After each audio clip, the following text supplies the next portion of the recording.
Ош Баткен-Разахов жолунун 161-чакырымында тагыраагы Кадамжай районундагы жол кырсыгынан 2 адам каза болду. Бул туурасында жол кыймылы коопсуздугунун камсыздоо башкармалыгынан билдирди. Маалыматка ылайык, кечээ 19 январда болжол менен саат 11:30 чамасында айдоочу Mercedes-Benz үлгүсүндөгү автоунааны өтө катуу ылдамдык менен айдап, рулга ээ боло албай калган. Жол кырсыгынын кесепетинен айдоочу мүрт кетип, жанында отурган жүргүнчүсү ооруканада көз жумган. Видеодон айдоочу машинаны саатына 240 чакырым ылдамдык менен айдап баратканын көрүүгө болот. Жанында отурган жүргүнчү видеого тартып, жарышам дегендер болсо Баткенге келгиле деген. УКМКнын Ош шаардык жана Ош облустук башкармалыгынын имаратына Ички иштер министрлигинин атайын отряды бастырып киргени айтылууда.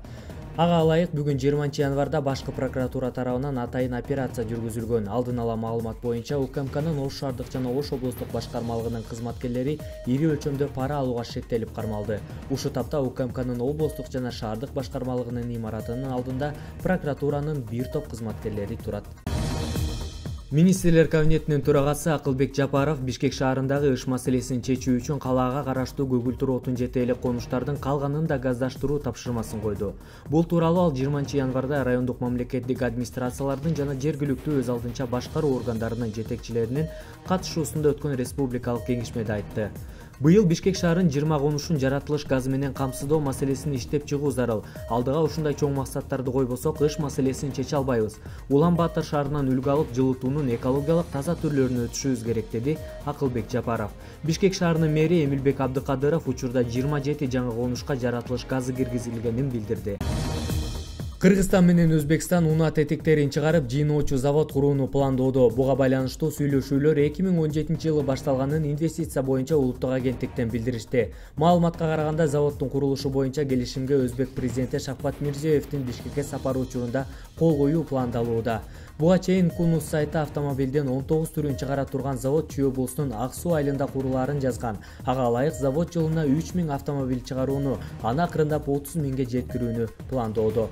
19 январда Кыргызстандын тышкы иштер министри Жээнбек Кулубаев Өзбекстандын президенти Шавкат Мирзиёев мамлекеттик сапар менен эң жакын арада келери пландалып жатканын басма сөз жыйында билдирген. Кыргыз өкмөтү таза суунун тарифтерин өзгөртүүнү караштырууда. Бул тууралуу министрлер кабинетинин төрагасы Акылбек Жапаров район жана өз алдынча башкаруу органдарынын жетекчилери менен жолугушууда айтканын 20 январда өкмөттүн басма сөз кызматы билдирди. Жапаровдун айтымында 1 куб метринин өз наркы 7 сом 70 тыйын болгон ичүүчү сууга Бишкектин тургундары 5 сом 38 тыйын төлөп жатышат. Чүй облусунда 1 куб метр таза суунун муниципалдык тарифтери 8 сом, Жалал Абад облусунда 15 сом деп аныкталган. Бирок өкмөт башы белгилегенде айрым райондордо, мисалы өзгөндө 39 сомго жетет.